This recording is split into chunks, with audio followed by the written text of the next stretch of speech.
harus sedih atau senang ketika Habib Rizik pulang. Oke? Oke.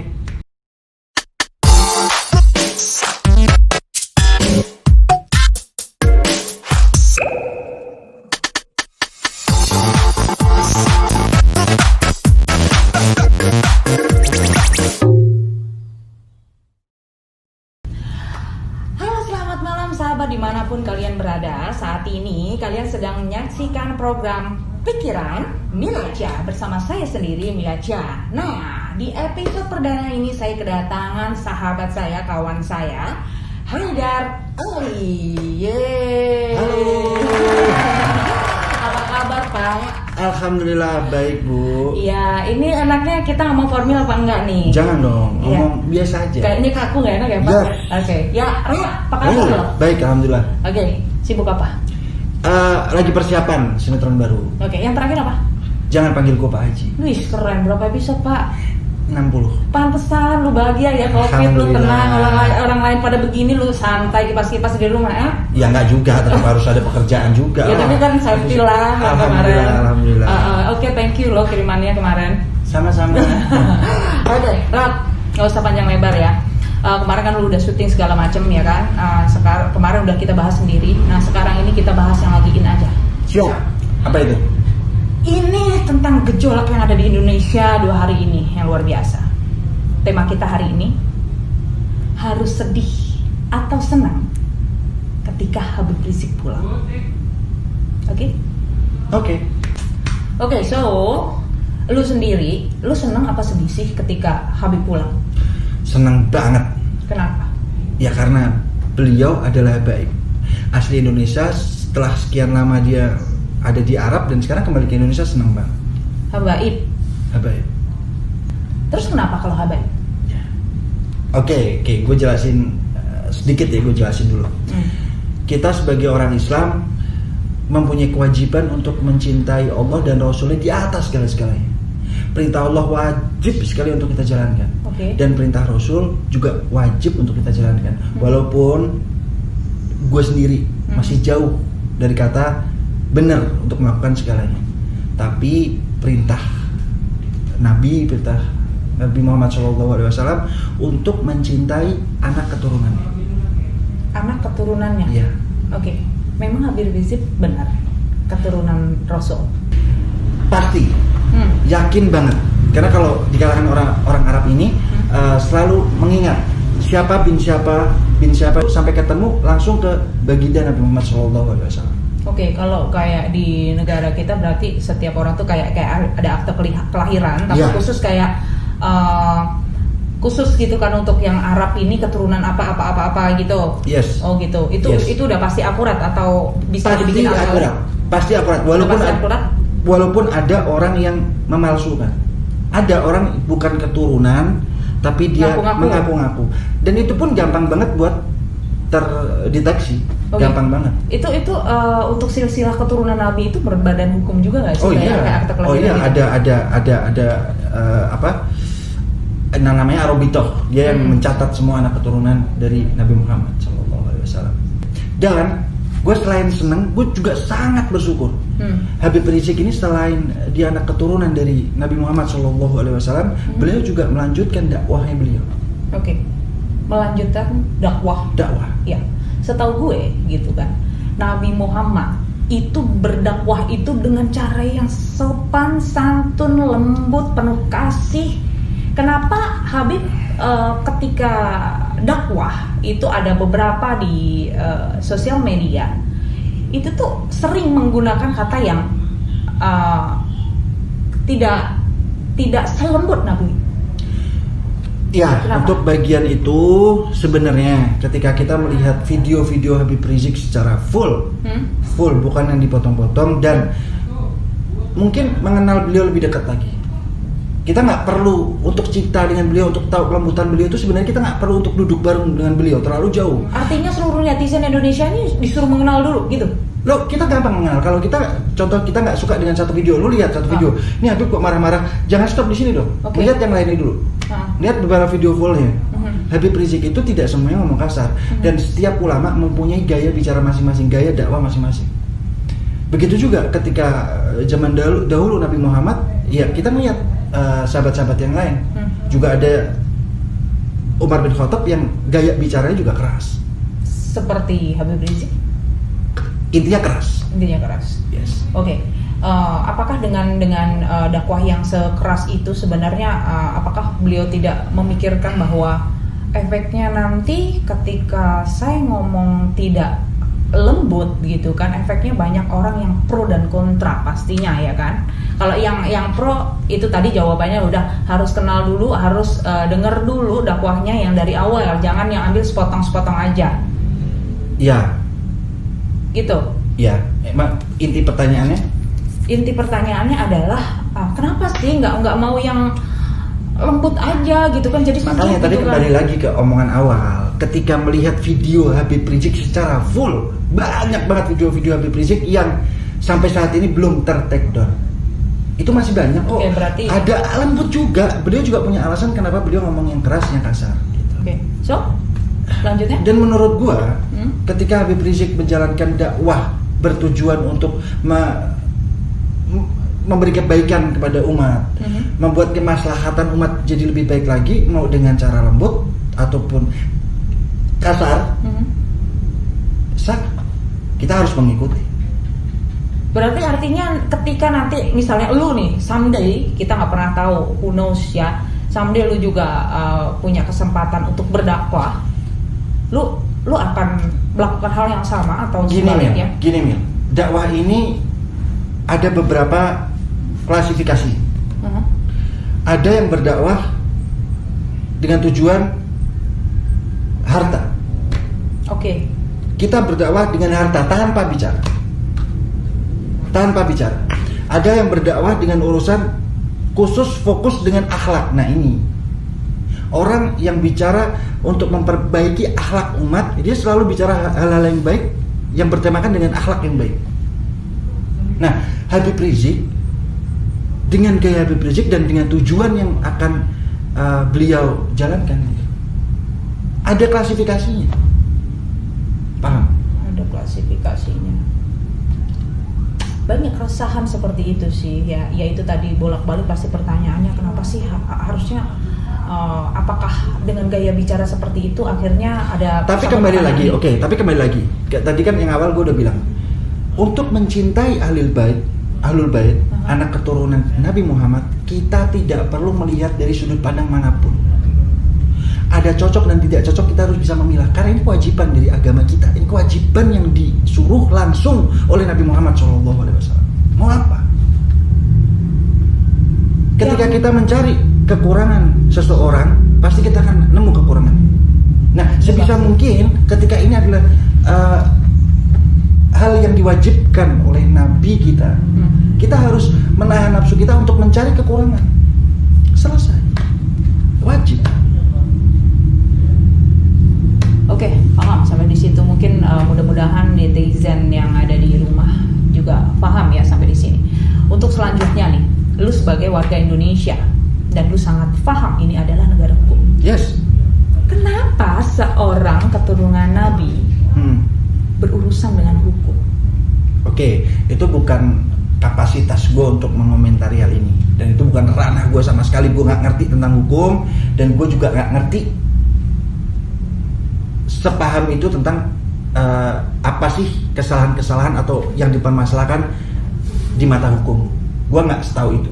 Tapi gini, gue di sini adalah salah satu orang yang berusaha ingin lebih baik lagi, mengikuti aturan Nabi Muhammad SAW dengan mencintai anak keturunannya. Stop di situ. Artinya lu nggak bisa jawab yang perihal. Bukan tidak bisa jawab. Bukan ranah lo. Gini. Atau lu nggak mau gini. Karena lu tuh gini, karena saking cintanya, lu artinya nggak mau ngebahas hal yang negatifnya. Tapi ini banyak orang yang pengen tahu gitu kan, seorang Arab lo, ya kan? Gue pengen tahu jawaban lu ini apa tentang ini kenyataan yang memang ada. Oke. Gue kasih sebuah gambaran. Islam membolehkan orang untuk menikah 4 kali. Banyak pembantahan dari manapun, tapi intinya Islam boleh menikah 4 kali. Terserah kalian mau bantah. Intinya Islam mewajibkan kita untuk mencintai Ahlul Bait. Kita nggak usah, gue pribadi menahan diri gue untuk mencari celah-celah kesalahan yang membuat cinta gue hilang kepada Habib Rizik. Gue nggak mau. Ketika gue menjalankan ibadah, gue berusaha untuk baik, gue sholat, gue ngaji, gue apa segala macam. Tapi ketika gue punya sedikit kebencian kepada Ahlul Bait, anak keturunan Nabi, tidak mencium bau surga, rugi dong. Nah, gue kasih contoh sama lu. Kalaupun seandainya nih, gue kembali lagi, kalaupun seandainya Habib Rizik ternyata terbukti bersalah secara hukum Indonesia, gue gak akan berontak, tapi tidak akan menghilangkan rasa cinta gue kepada Habib Rizik. Nggak akan gue ikut berontak, ikut apa segala macam, enggak. Tapi dalam hati gue tidak menghilangkan rasa cinta gue kepada Habib Rizik. Wajiban, Bu. Gue kasih contoh sama lu tadi. Ketika anak lu salah, jelas salah, melakukan sebuah kesalahan yang fatal menurut seorang ibu, apakah lu akhirnya bisa nyuruh anak lu pergi, nggak usah balik, atau lu nggak mau ketemu anak lu lagi, atau mungkin lu akan benci sama anak lu seumur hidup lu? Oke, paham sampai di situ. Berarti artinya intinya adalah kita jangan pernah melulu menilai keburukan orang lain yang akhirnya menghilangkan nilai positif dalam diri orang tersebut. Ya. Di bagian Ahlul Bait, Bu, itu sangat sensitif, sangat sensitif. Jadi gue sembari memberikan edukasi juga, ya kan. Secara hukum Islam ini adalah kewajiban. Tapi kembali lagi, manusia adalah tempatnya salah. Nah, cara kita menyikapi kepada Ahlul Bait ini adalah jangan beri celah kita untuk menilai kesalahan mereka. Kita melihat sisi baiknya, stop sisi baiknya, kita lihat apa yang bisa membuat kita cinta, kita cari dan tanamkan rasa cinta. Oke. Berarti udahlah, nggak usah ngurusin aib orang lain, ngurusinnya diri kita sendiri. Yes. Kita berbuat baik aja, kita terus seperti tadi yang gue bilang, Islam mewajibkan seperti ini, Allah menyuruh ini, itu belum kita jalankan semua loh. Kita masih berusaha untuk menuju ke yang lebih baik. Itu aja.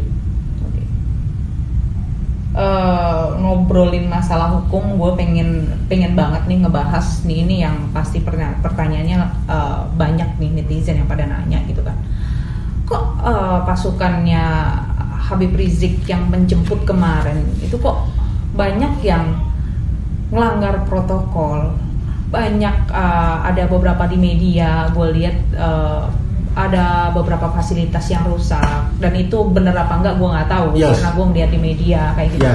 Kenapa tidak tertib gitu loh? Kenapa tidak mengikuti protokol kesehatan gitu loh? Kenapa harus berhimpit-himpitan seperti itu? Karena efeknya kan bukan yang repot anak bininya juga gitu kan. Nomor satu yang repot sama siapa sih? Pemerintah gitu loh. Kenapa harus seperti itu? Gitu loh. Sebenarnya gini sih Bu, kalau ketika ujung-ujungnya ada masalah penyakit yang rugi, yang paling rugi pemerintah. Sebenarnya kembali lagi, yang paling rugi adalah dirinya sendiri. Dia yang sakit, yang pertama paling rugi memang diri sendiri. Berikut dengan pemerintah juga memberikan imbas kerugiannya. Tapi kembali lagi, mereka mempunyai skala prioritas, terlebih dengan kecintaannya. Gue yakin banget mereka juga tahu ini saatnya pandemi. Mereka tahu dengan segala resikonya, tapi kecintaan mereka itu mengalahkan rasa takut di masa pandemi. Dia ingin menjemput beliau dengan jangka waktu yang udah lama ditinggalin Habib Rizik, dan sekarang beliau pulang. Oke. Itu sesuatu yang sangat luar biasa. Oke, mereka itu memikirkan nggak efeknya dari semua itu adalah penerbangan delay, ya kan? Para pilot, pramugari segala macam harus jalan kaki, ya kan? Banyak orang yang ketinggalan pesawat segala macam. Apakah tidak dipikirkan sejauh itu gitu loh? Itu mungkin di luar kesadaran. Saat itu skala prioritas. Artinya kita semua harus memaklumi atas semua itu gitu. Bukan memaklumi, memahami. Love is blind. Ketika dia tahu adalah kecintaannya kepada Habib Rizik, dan dia ingin menjemput Habib Rizik, yang ada di pikirannya adalah gue mau menjemput. Di luar itu benar atau salah, yang kita bahas di sini adalah ternyata begitu banyaknya orang yang cinta kepada Imam Besar Habib Rizik Syihab. Oke. Di luar benar dan salahnya, di luar takut dan tidak ya, ketika kita ngebahas soal takut juga, apakah di masa pandemi ini terus nggak boleh seorang suami keluar untuk bekerja dan nggak bisa balik ke rumah lagi untuk megang anak dan istri karena takutnya menularkan kepada anak dan istri, kan tetap harus balik dong. Nah, seperti itu. Oke. Tapi tetap gue ngerasa kayak yang hello, ini karena misi ya kan, akhirnya merugikan banyak pihak. Ini tuh buat gue tuh yang kayaknya memang masih apa ya, memang harus ada gimana ya, harusnya dipikirkan sebelumnya. Andai pun menjemput ya sok mangga dijemput, tapi janganlah mengganggu transportasi umum, fasilitas umum, kegiatan orang lain jadi keganggu, semuanya jadi repot. Itu tuh jadi yang pro kontra gitu loh. Kalau bicara lu ya pasti ya lu bilangnya ya tolong maklumi gitu. Nah haruskah se-Indonesia harus memaklumi terus-terusan gitu loh. Ini kan lu di sini memberi satu cerminan buat orang yang belum punya rasa cinta kepada Habib Rizik. Tapi gua bisa bilang memahami karena ketika gua ada waktu itu, ketika gua bisa waktu itu gua lepas dari waktu gua bekerja, gua akan melakukan hal yang sama, gua akan datang.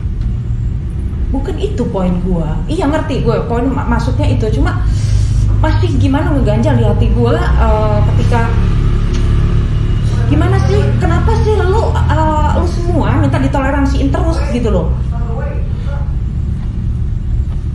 Cinta. No. Jadi terus-terusan nanti suatu saat lagi begitu lagi dilakukan hal yang sama, begitu lagi jemput berbondong-bondong lagi dengan banyak orang lagi dan mengganggu kepentingan umum, itu akan dilakukan terus-menerus begitu dan semuanya harus memaklumi begitu? Iya. Terserah mau memaklumi atau tidak. Lo artinya egois dong seperti itu? Lo bukan lo. Mereka menjalankan wujud cintanya dia ingin bertemu, bertatap muka dengan Habib Rizik, dia ingin menjemput. Ya pasti ada pro dan kontra, Bu. Okay. Pasti ada pro dan kontra. Oke, gue tanya 1000 kali pun pasti pembelaannya akan seperti bukan itu. Bukan pembelaan. Kita lebih berpikir secara positif. Orang cinta akan melakukan apapun untuk orang yang dicintai. Dan cinta kepada Habib adalah suatu kewajiban yang ditanamkan kepada hukum Islam. Kita ada beberapa pilihan, gitu kan. Silahkan mencintai siapapun. Yes. Tapi hargailah orang lain yang memang menggunakan fasilitas umum tersebut. Enak gak itu kira-kira? Cintanya jalan, fasilitas umumnya lancar, semuanya tidak ada yang terganggu. Enak gak kalau kayak gitu? Enak. Enak kan? Enak. So gue berharap sih. Bentar dulu. Enak. Tapi berapa orang yang mencintai satu orang ini? Karena terlalu banyaknya artinya banyak, Bu. Terlalu banyaknya artinya semuanya harus memaklumi semuanya itu. Bukan gitu. Memaklumi. Gue dari tadi nggak bilang untuk memaklumi. Gue memahami. Gue memahami alasan kenapa begitu banyak orang ingin datang.